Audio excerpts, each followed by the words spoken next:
الشيطان الرجيم. بسم الله الرحمن الرحيم. 178 ہے 79 178. من يهد الله فهو المهتدي ومن يضلل فأولئك هم الخاسرون. ولقد ذرأنا لجهنم كثيرا من الجن والإنس لهم قلوب لا يفقهون بها ولهم أعين لا يبصرون بها ولهم آذان لا يسمعون بها أولئك كالأنعام بل هم أضل أولئك هم الغافلون.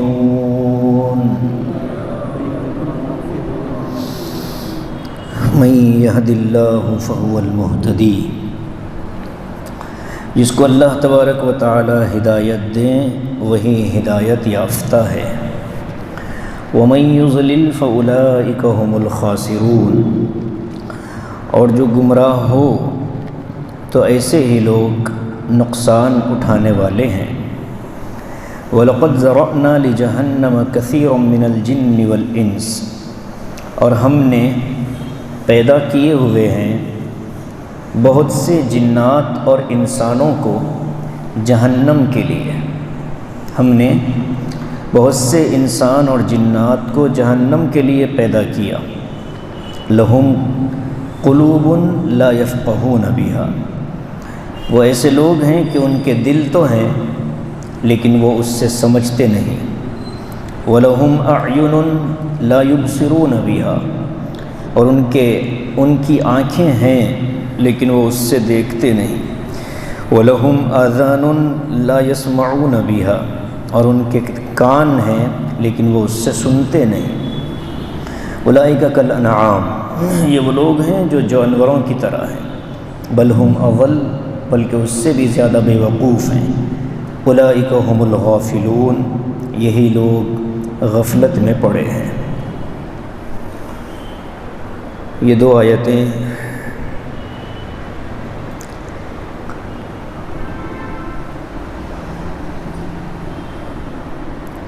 جس مضمون پر مشتمل ہیں وہ مضمون بارہا ہمارے سامنے آیا ہے.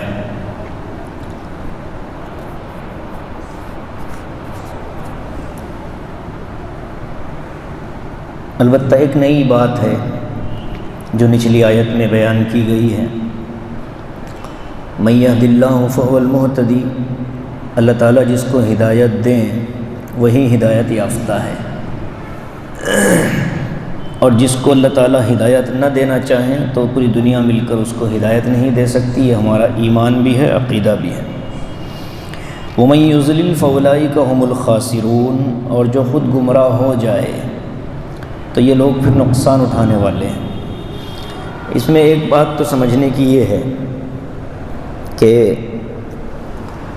اوپر ہدایت پانے والوں کا جو تذکرہ ہوا اس میں لفظ ہے مہتدی، ہدایت پانے والا اکیلا. اور نیچے جب گمراہوں کا تذکرہ ہوا تو وہاں لفظ آیا ہے اولئک، جو ایک سے زائد کے لیے استعمال ہوتا ہے. اصل میں آج صبح سے جو ہے حج کی تربیتی کلاس میں تھا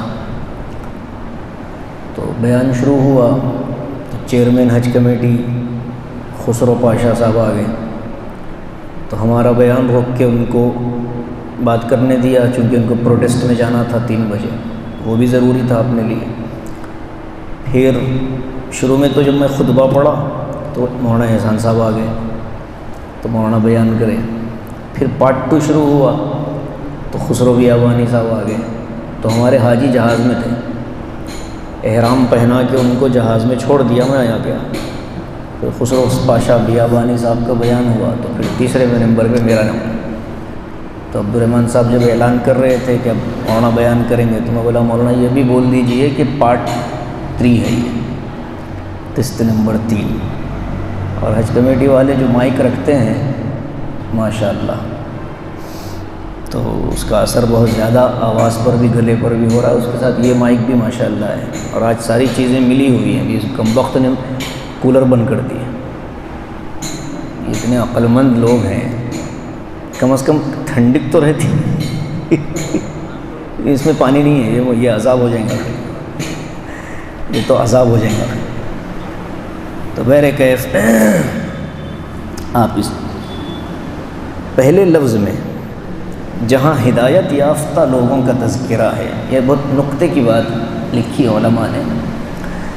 ہدایت پانے والوں کی جب بات آئی تو اکیلا لفظ استعمال ہوا مہتدی، ورنہ وہاں مہتدین بھی آ سکتا تھا، یا یہ بھی ہو سکتا تھا فَأُولَئِكَ هُمُ الْمُهْتَدُونَ، اور جب گمراہی کی بات آئی تو فَأُولَئِكَ هُمُ الْخَاسِرُونَ۔ تو یہاں نقطہ لکھا ہے کہ ہدایت ہمیشہ ایک ہی راستے پر چلنے سے ملتی ہے، حق ہمیشہ ایک ہی ہوتا ہے، اور گمراہی کے راستے کئی ہوتے ہیں۔ جیسے ایمان حضرت آدم علیہ السلام سے لے کر نبی کریم صلی اللہ علیہ وسلم تک انبیاء کا جو سلسلہ چلا، سب کی دعوت ایک تھی، سب نے جس طرف بلایا وہ ایک ہی راستہ ہے، اللہ وحدہ لا شریک لہ۔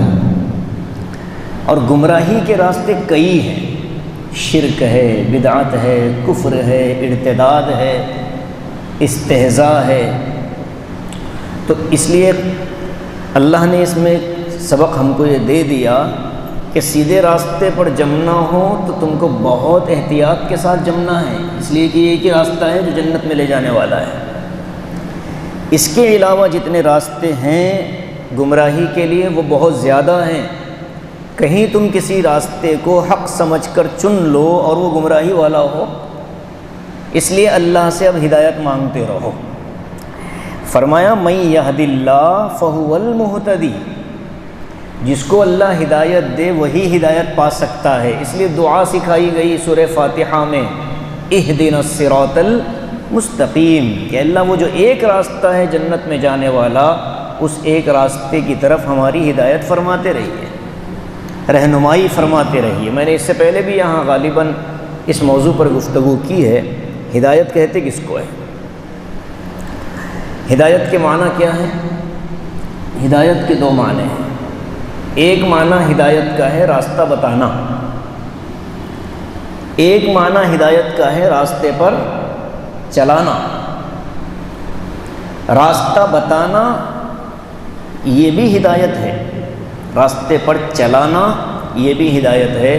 تو ہدایت میں وہ ہدایت جو راستہ بتانے کی ہے، وہ کس نے بتا دیا؟ حضور صلی اللہ علیہ وسلم نے امت کو بتا دیا کہ یہ راستہ ہدایت والا ہے۔ اب اس ہدایت والے راستے پر چلائے گا کون؟ اللہ تبارک و تعالیٰ کی ذات۔ اس لیے حضور صلی اللہ علیہ وسلم کو جو اللہ نے چچا کے موت کے موقع پر فرمایا تھا نا کہ انک لا تہدی من احببت، کہ آپ جسے چاہیں اسے ہدایت پر نہیں لا سکتے، یہ وہاں کون سی ہدایت مراد ہے؟ راستہ چلانے والی ہدایت مراد ہے، اس لیے کہ راستہ دکھانے والی ہدایت تو ایسی کوئی پابندی ہے ہی نہیں۔ آپ نے سارے مکے والوں کو بتا دیا تھا کہ دیکھو یہ کلمہ ہے، یہ کفر، یہ شرک، اس سے احتیاط کرو۔ تو اس لیے ہدایت کی جب ہم دعا مانگتے ہیں اللہ سے تو یہ دعا تصور میں ہو کہ اللہ آپ نے جو ایمان ہم کو دیا ہوا ہے اس پر ہم کو موت تک چلاتے رہیے، یہ دعا مانگتے ہیں۔ تو اس لیے فرمایا من یہد اللہ فہو المہتدی۔ کہ جو آدمی جس کو اللہ ہدایت دے دے وہ ہدایت یافتہ ہے۔ وَمَن يُضْلِلْ فَأُولَٰئِكَ هُمُ الْخَاسِرُونَ، اور جو گمراہ ہے وہ نقصان دہ ہے۔ اس میں ایک اور نقطہ ہے، وہ یہ ہے کہ اللہ تعالیٰ نے گمراہ ہونے والوں کی سزا کا ذکر کر دیا۔ کیا ہے وہ سزا؟ خسران، خاسرون، نقصان اٹھانے والے، فیصلہ۔ اور جو ہدایت یافتہ ہیں ان کے بارے میں کسی بھی بدلے کا تذکرہ نہیں فرمایا۔ فَهُوَ الْمُهْتَدِي، بس وہ ہدایت یافتہ ہیں، ان کو کیا ملنے والا ہے وہ ہماری ذمہ داری ہے، ہماری اپنی مرضی ہے۔ قرآن میں اس مضمون کو بہت تسلی کے ساتھ اور بڑی بشاشت کے ساتھ اللہ نے ہم کو پڑھنے کا موقع دیا۔ ہم بار بار اس مضمون پر گزر کر آئے ہیں کہ اللہ ہدایت کیسے دیتا ہے۔ انسان کوئی کافر ہے تو اس میں اس کی کیا غلطی ہے کہ اس کو اتنی لمبی سزا ملے؟ کوئی مشرک ہے، جب ہدایت اللہ کے ہاتھ میں ہے تو پھر کافروں کو ہدایت اللہ نے کیوں نہیں دی؟ اس مضمون پر یہاں بہت تفصیلی گفتگو ہو چکی ہے، اور آپ کے ذہن میں بھی میں نے بتایا بھی تھا کہ اس وقت دنیا کفر یہ اعتراض کرتے ہیں مسلمانوں کے سامنے، جس طرح کی آیتیں پڑھتے ہیں کہ جب اللہ نے خود ہی ہدایت نہیں دی تو سزا کیوں دیتا ہے؟ اور میں سمجھتا ہوں اس کا جواب آپ سب کو یاد ہے۔ وَلَقَدْ زَرَعْنَا لِجَهَنَّمَ كَثِيرًا، آگے اللہ فرماتے ہیں کہ ہم نے بہت سے جنات اور انسانوں کو پیدا کر رکھا ہے جہنم میں جانے کے لیے۔ کثیرا من الجن والانس، ذرعنا کہتے ہیں خلقنا کو، پیدا کرنے کو۔ تو اللہ فرماتے ہیں کہ ہم نے انسانوں اور جنات میں سے ایک بڑی تعداد کو جہنم کے لیے ہی پیدا کیا ہے۔ قرآن کی ایک آیت آتی ہے وما خلقت الجن والانس الا لیعبدون، کہ ہم نے انسانوں اور جنات کو محض اپنی عبادت کے لیے پیدا کیا۔ اور یہاں بتایا جا رہا ہے کہ ہم نے جہنم کے لیے پیدا کر رکھا۔ قصہ کیا ہے؟ دونوں آیتیں آپس میں ایک دوسرے سے بظاہر ٹکرا رہی ہیں، اور ہمارے حضرت دامت برکاتہم نے اس طرح ٹکرانے والی ساری آیتوں کو جمع کیا ہوا ہے انوار الدرایات کتاب کے اندر، تو اس کو سمجھیں۔ یہاں جو فرمایا کہ وَلَقَدْ زَرَعْنَا لِجَهَنَّمَ كَثِيرًا مِّنَ الْجِنِّ وَالْإِنسِ، ہم نے انسانوں اور جنات کی ایک بڑی تعداد کو جہنم کے لیے پیدا کر رکھا ہے۔ تکوینی طور پر، یعنی اللہ کے علم میں یہ بات ہے کہ اتنی تعداد جہنم میں جانے والی ہے۔ اس آیت میں اللہ کے اسی علم کو بیان کیا جا رہا ہے، ٹھیک ہے؟ وہ آیت جو سورہ ذاریات کی ہے جس میں فرمایا گیا ہم نے انسان کو عبادت کے لیے پیدا کیا، اس میں انسان کو ذمہ داری بتائی جا رہی ہے۔ ہمارا مقصد جو بھی ہے ہم جانتے ہیں، لیکن دنیا میں تم کو کیا کرنا ہے؟ عبادت کرنا ہے۔ تو دونوں آیتوں کا الگ الگ مطلب ہے۔ ایک آیت جس میں عبادت کا تذکرہ ہے وہ آیت ہم سے متعلق ہے، یعنی جو دنیا میں انسان آتے ہیں ان کو کیا کرنا چاہیے؟ قرآن بتاتا ہے کہ ہم نے دنیا میں تم کو بھیجا عبادت کے لیے۔ تو دنیا میں آنے کے بعد انسان کو ذمہ داری یاد دلانے والی آیت عبادت والی آیت ہے۔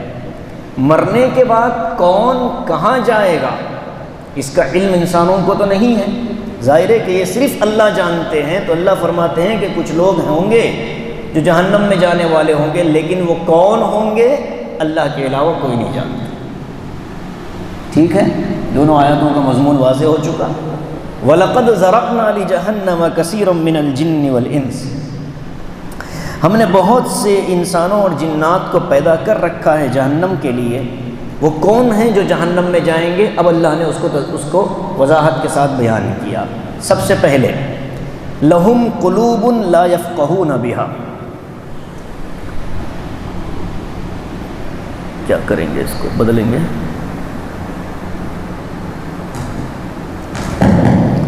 لَهُمْ قُلُوبٌ لَا يَفْقَهُونَ بِهَا، ایسے لوگ ہوں گے جن کے دل تو ہیں لیکن اس دل میں سمجھنے کا مادہ نہیں ہے۔ ایسا بھی کوئی ہو سکتا ہے ارے ہم اپنی زندگی میں کتنے لوگوں کو یہ کہتے ہیں کہ اچھے خاصے عقل مند آدمی ہوں لیکن اس حرکت کا شکار ہو گئے۔ کافروں کے کفر کے بارے میں، کافروں کے اپنے معبودوں کے بارے میں ہم کیسے تذکرے کرتے ہیں کہ ہمیں سمجھ میں آتا ہے کہ ان کے سامنے پتھر پڑا ہے اور ان کو نہیں سمجھ میں آتا۔ اپنے ہاتھوں سے معبود کو تیار کیا، 9 دنوں کے بعد اس کو لے جا کر پانی میں ڈال دیا۔ بظاہر تو یہ چیز عقل میں آنے والی نہیں ہے نا، لیکن ہم سمجھ رہے ہیں کہ یہ غلط ہے، وہ نہیں سمجھ رہے ہیں کہ وہ غلط ہے۔ تو اس کا مطلب یہ ہے کہ ان کے پاس دل تو ہے لیکن اس میں سمجھنے کی صلاحیت ختم ہو چکی ہے۔ لہم قلوب لا یفقہون بہا، یہ وہ لوگ ہیں کہ ان کے دل تو ہیں لیکن اس دل میں فقہ ختم ہو چکی ہے، سمجھنے کی صلاحیت ختم ہو چکی ہے۔ دوسرے اعین لا یبصرون بہا، آنکھ ہے لیکن اس سے دیکھتے نہیں ہیں۔ ہم اپنی زندگی میں کتنی چیزوں کو نظر انداز کر دیتے ہیں، دیکھی اندیکھی کر دیتے ہیں۔ ہے تو آنکھیں لیکن نظر نہیں آتا ہے۔ غیر کی آنکھوں کا تنکا تجھ کو آتا ہے نظر، غیر کی آنکھوں کا تنکا تجھ کو آتا ہے نظر، دیکھ غافل آنکھ کی اپنی ذرا شہتیر بھی۔ شہتیر سمجھتے ہیں؟ پرانے گھر کی ناٹ، لکڑی کی جو ناٹ ہوتی تھی اس کو اردو میں کہتے ہیں شہتیر۔ کیا خوبصورت لفظ ہے شہتیر۔ تو اپنی آنکھ میں شہتیر ہے لیکن نظر نہیں آ رہی، اور دوسرے کی آنکھ کا تنکا نظر آ جاتا ہے۔ تو کیا اس کا مطلب یہ ہے کہ اس کے پاس آنکھیں نہیں ہیں؟ اولاد اپنے ماں باپ کی آنکھوں کے سامنے ضائع ہو رہی ہے، ماں باپ کو تو فکر ہی نہیں ہو رہی، اس کی نظر ہی نہیں آ رہا ان کو۔ تو کیا مطلب اس کا؟ ماں باپ کی آنکھیں نہیں ہیں لیکن آنکھوں کا وہ استعمال نہیں ہو رہا ہے جو ہونا چاہیے تھا۔ تو دل کا یہی حال ہے کہ ان کو سمجھ میں آتا ہے کہ یہ چیز غلط ہے لیکن دل مانتا ہی نہیں۔ تیسرے فرمایا وَلَهُمْ آذَانٌ لَا يَسْمَعُونَ بِهَا، ان کے کان ہیں لیکن اس سے سنتے نہیں۔ کان تو ہیں لیکن سنتے نہیں۔ جمعہ کی اذان سنائی دیتی ہے لیکن عام دنوں کی فجر کی اذان ہم کو سنائی نہیں دیتی۔ ہم بازار میں ہیں، اذان ہو رہی ہے ظہر کی، ہم کو سنائی نہیں دیتا۔ کان میں آواز پڑ رہی ہے لیکن اس آواز کا اثر ہماری زندگی پر ظاہر نہیں ہو رہا ہے۔ اس کا مطلب یہ ہے کہ کانوں کے ہونے کے باوجود ہم بہرے ہیں، اس لیے کہ مومن اس کے کان میں اذان کی آواز اور پھر وہ نماز کے لیے نہ آئے ناممکن ہے۔ آواز آ رہی ہے، دوسروں کے کانوں میں آواز پڑ رہی ہے، وہ آ رہے ہیں، اور جن کے جو نہیں آ رہے ہیں اس کا مطلب یہ ہے کہ ان کے کانوں میں آواز ہی نہیں پڑ رہی۔ تو فرمایا آذان لا یسمعون بہا، کان ہے لیکن سننے کی صلاحیت نہیں ہے، دل ہے سمجھنے کی صلاحیت نہیں، آنکھ ہے دیکھتے نہیں، کان ہے سنتے نہیں۔ سورہ بقرہ میں ان کو ایک الگ انداز میں فرمایا صم بکم عمی، وہاں تو ڈائریکٹ ہی اللہ نے فرما دیا گونگے بھی ہیں، اندھے بھی ہیں، گونگے بھی ہیں، بہرے بھی ہیں۔ حالانکہ زبان ہے، کان ہے، آنکھیں ہیں، لیکن اس کے باوجود اندھے ہیں، اس کے باوجود گونگے ہیں، اس کے باوجود بہرے ہیں۔ یہ بہت تفصیلی مضمون ہے کہ کون ہوتے ہیں جو آنکھ رکھنے کے باوجود اندھے ہیں۔ میں نے 1-2 مثالیں آپ کے سامنے رکھیں، کون ہوتے ہیں جو زبان رکھنے کے باوجود گونگے ہیں۔ تو اس میں ایک تو علماء نے لکھا کہ وہ لوگ ہیں جو حق بول سکتے ہوں پھر بھی نہ بولتے ہوں، گونگے ہیں۔ حق بولنے کے مقام پر حق نہ بولنا، یہ کیا ہے؟ گونگے ہونے کی علامت ہے۔ فائدہ کیا ہے زبان کا؟ جب ضرورت پیش آئی تبھی آپ نہیں تھے میدان میں تو فائدہ کیا؟ سنتے ہیں لیکن سمجھنے کی کوشش نہیں کرتے، اس کا مطلب یہ کہ سنا ہی نہیں ہے۔ ہم بھی کہہ دیتے ہیں سنا ہی نہیں دیتا، جبکہ وہ سن رہا ہے، تبھی تو ہمارا دوسرا جملہ اس نے سنا۔ پہلا جملہ نہیں سننے کے بارے میں ہم نے جب اس سے پوچھا کہ سنے کہ نہیں، تو دوسرا جملہ تو وہ سن رہا ہے نا، تو پہلے جملہ بھی اس نے سنا لیکن اس پر اس نے کوئی ری ایکشن نہیں دیا، اس لیے ہم نے اس کو دوبارہ کہا کہ نہیں سنتے، بہرے ہو۔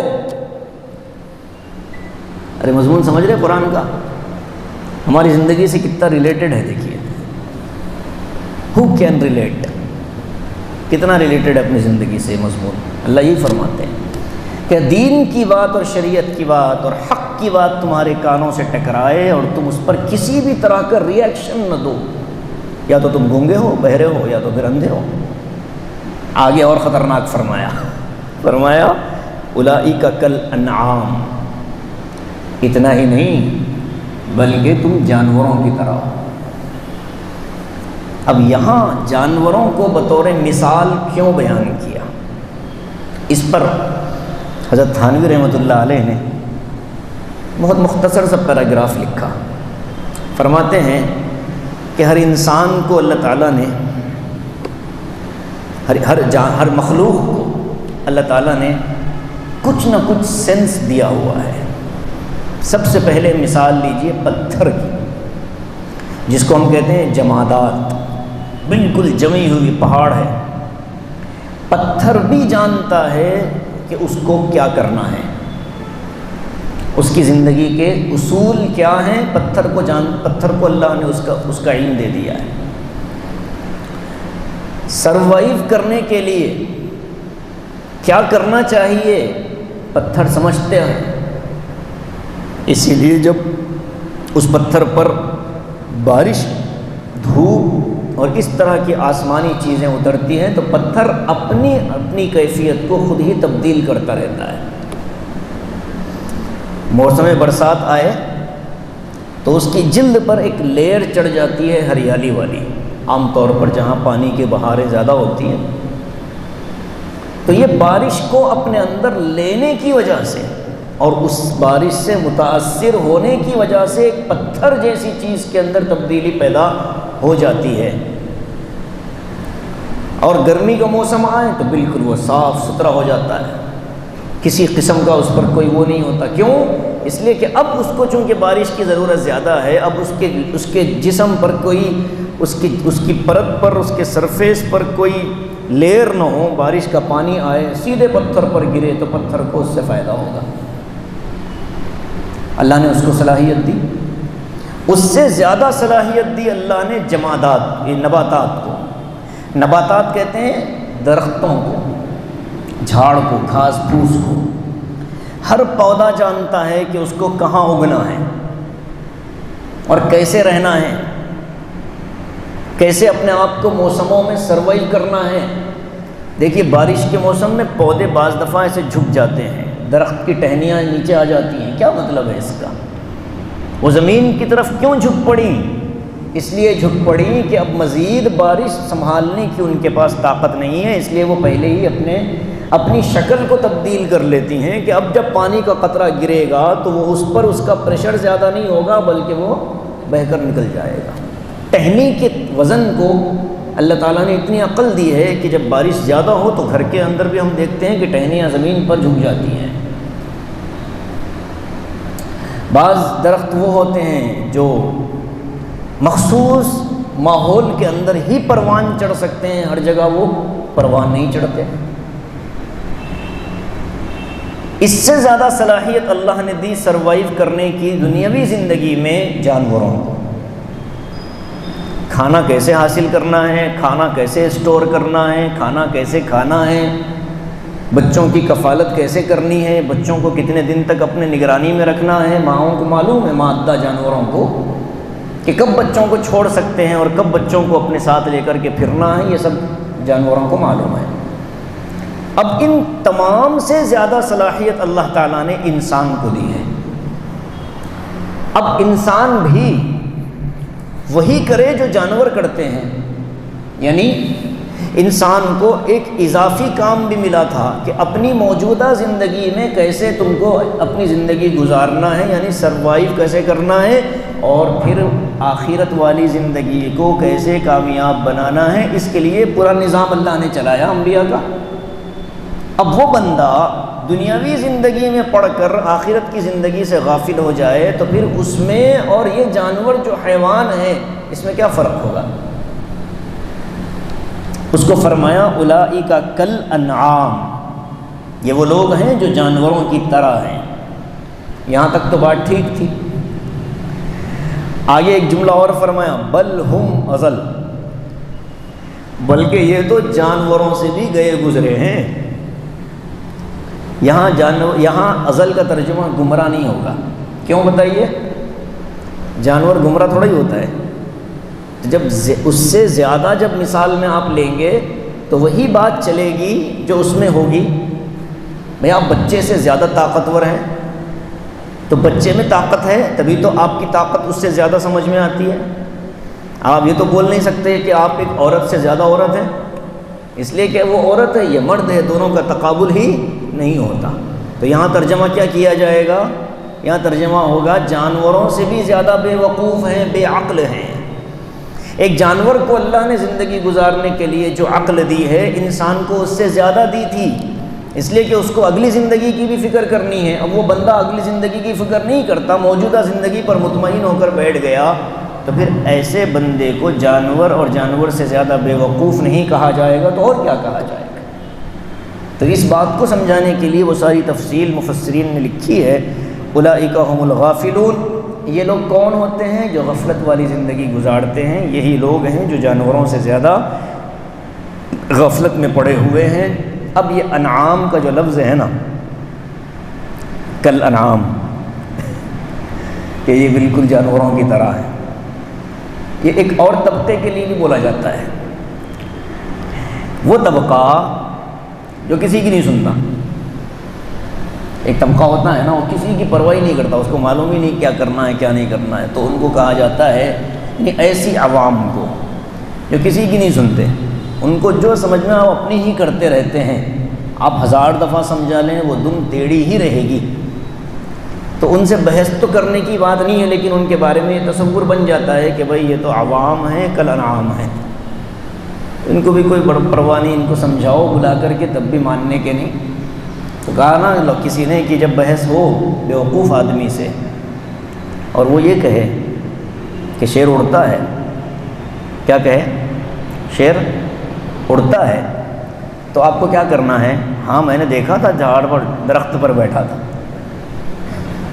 جب کوئی بیوقوف آپ سے یہ کہے کہ شیر اڑتا ہے تو آپ کو کیا بولنا ہے؟ ہاں ہاں کل میں نے دیکھا تھا وہ درخت کی ٹہنی پر بیٹھا تھا. بات ختم. اب آپ اس کو سمجھاؤ گے نا کہ نہیں شیر میں تو پر ہی نہیں ہے، تو وہ پر بھی پیدا کر دے گا، اس لیے کہ اس کے دماغ نے اس چیز کو قبول کر رکھا ہے، اب وہ نہیں ماننے والا. تو ایسوں سے بحث نہیں کی جاتی.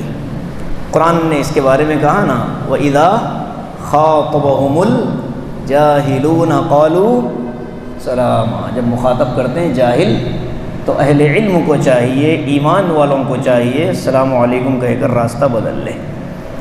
ہر اعتراض کا جواب بھی نہیں دینا ہے، ہر الزام کو سب کی صفائی بھی نہیں دینی ہے. ہمارے استاذ تھے عربی دوم کے حضرت مولانا افتخار صاحب بستوی، اللہ ان کی عمر میں برکت دے. بڑی چھوٹی چھوٹی زندگی کے اصول سکھاتے تھے، وہ گڑ سکھاتے تھے زندگی کے. انہوں نے نصیحت کی تھی کہ بیٹے جب تم پڑھ کر عالم بن جاؤ نا تو بنا استری کیے ہوئے کپڑوں سے اپنے لوگوں کے درمیان نہ جانا. نصیحت کی تھی انہوں نے. تب نہیں سمجھ میں آئی تھی نصیحت، لیکن بات کو سمجھ میں آئی کہ اس سے ہمارے وقار ہمارا برقرار رہے گا. بالکل بغیر استری کے کپڑے پہن کے آپ نماز پڑھانے کے لیے آؤ نا تو پیچھے والے کے دل میں آپ کی عظمت گھٹے گی. اور یہ سنت بھی ہے نبی کریم صلی اللہ علیہ وسلم کی کہ جب صحابہ کی مجلس میں آتے تو آپ تیار ہوتے، معطر ہو کر آتے تھے. معطر ہونا، خوشبو آپ لگاتے تھے، ایسے ہی منہ اٹھا کر کے. مسجد میں تو ویسے بھی نہیں آنا چاہیے. آج کل کیا کریں، جو 5 وقتہ نمازی ہوتا ہے وہی بیچارہ پھٹے پرانے کپڑے پہن کر مسجد میں آ جاتا ہے، بڑا احسان کرتا ہے مسجد میں. تو اس لیے اعتراض اور الزام کا، ہر الزام اور ہر اعتراض کا جواب نہیں دینا ہے. جاہل ایک طبقہ ہوتا ہے جو اس طرح کی چیزیں اچھالتا ہے. اور یہ جو حکم ہے کہ جواب نہ دو، السلام علیکم کہہ کر نکل جاؤ، یہ کس کے لیے ہے؟ علماء کے لیے ہے یا ایمان والوں کے لیے ہے؟ قرآن نے کہا وَعِبَادُ الرَّحْمَنِ الَّذِينَ يَمْشُونَ عَلَى الْأَرْضِ هَوْنًا، اللہ کے خاص بندے، اس میں علماء مفتیان کرام مراد نہیں ہیں، خاص بندے جو ایمان والے ہیں ان کی شان یہ ہے کہ وہ زمین پر چلتے ہیں تو نرمی کے ساتھ چلتے ہیں۔ وَإِذَا خَاطَبَهُمُ الْجَاهِلُونَ قَالُوا سَلَامًا، جب جاہل ان کو روک کر ان سے بحث کرتا ہے کسی معاملے میں اور اعتراض کرتا ہے ان کے کسی عمل پر بلا وجہ، تو اس کو جواب نہیں دیتے اور خاموش کر جاتے ہیں، کہتے ہیں السلام علیکم مع السلام۔ اس لیے ہم پر اعتراض، تو مولانا افتخار صاحب نے فرمایا کہ آپ اس بات کو سمجھو کہ ایک بندے نے آپ پر 2 اعتراض کیے، ظاہر ہے کہ آپ کو مجھ پر 2 اعتراض ہو سکتے ہیں، آپ کو 2 ہو سکتے ہیں۔ اب یہاں کتنے افراد بیٹھے ہیں؟ ہر بندہ، مان لیجیے ایک بندے کے 2 اعتراض اور 100 بندوں کے 200 اعتراض۔ آپ ہر اعتراض کا جواب دینے کی کوشش کریں گے تو ایک اعتراض کے جواب میں کتنا وقت لگے گا؟ کتنا لگے گا؟ کم از کم 5 منٹ پکڑے نا وضاحت کے لیے، تو 200 کے لیے کتنے ہو گئے؟ 1000 منٹ ہو گئے، اور 1000 منٹ کے کتنے گھنٹے بنتے ہیں؟ اندازہ لگائیے کتنا وقت ضائع ہوگا۔ اسی لیے عقل مندی اس میں ہے کہ فالتو بحث میں نے کی ہی نہیں، فالتو عقل مجھ میں تھی ہی نہیں، مذہبی بحث میں نے کی ہی نہیں۔ تو اس لیے ہم کو بھی اس لیول پر آنا پڑے گا کہ لوگوں کے اعتراض، آپ کسی کے معیار پر نہیں اتر سکتے۔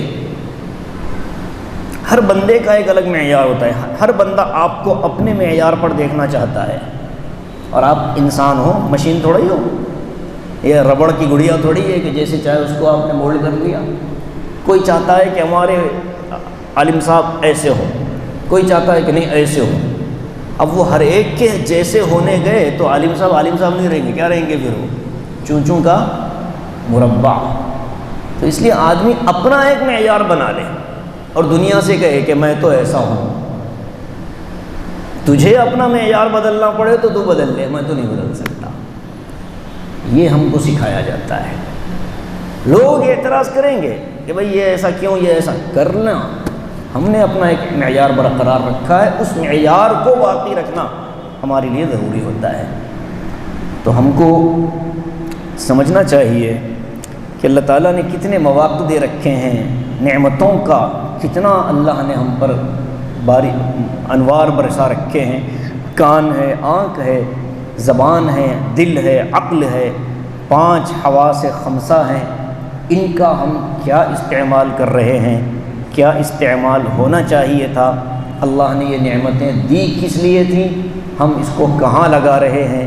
اگر ہم بھی ان نعمتوں کو صرف دنیا کمانے کے لیے اور دنیاوی زندگی کو سنوارنے کے لیے استعمال کرتے ہیں تو اس کا مطلب یہ ہوتا ہے کہ ہم بھی جن جانوروں جیسے ہیں، یہ جانوروں سے بھی زیادہ بے وقوف ہیں۔ اللہ تعالی ہم سب کی حفاظت فرمائے۔ اس کے بعد والی آیت میں آپ کو ایک بات کہہ دیتا ہوں کہ اگلے درس میں آتے ہوئے اللہ تعالیٰ کے نام یاد کر لیجئے۔ صفات باری 99 نام جو قرآن مقدس کی شروع میں لکھے ہیں، بہت آسان ہے۔ اگلا درس کب ہوگا؟ اتوار کو ہوگا۔ اتوار تک تقریباً آج کے اتوار سے اگلے اتوار تک 8 دن روزانہ آپ 12 نام یاد کر لیں، 15 نام یاد کر لیں، اور جن میں سے 10 15 20 تو پہلے سے یاد ہی ہوں گے آپ کو، تو ماں بقیہ نام یاد کرنے ہیں وہ یاد کر لیجئے، اس لیے کہ اگلی آیت میں اللہ کے ناموں ہی کا تذکرہ ہے۔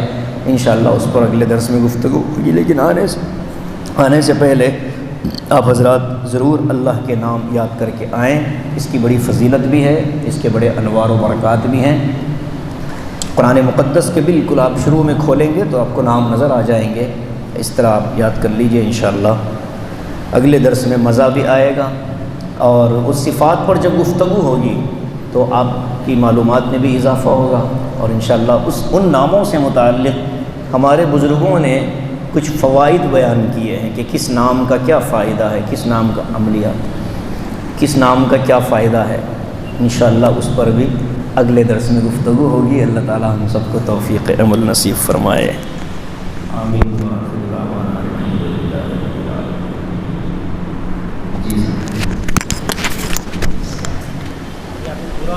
دیکھ کے مطلب جو دیکھے وہ گناہ ان کے حق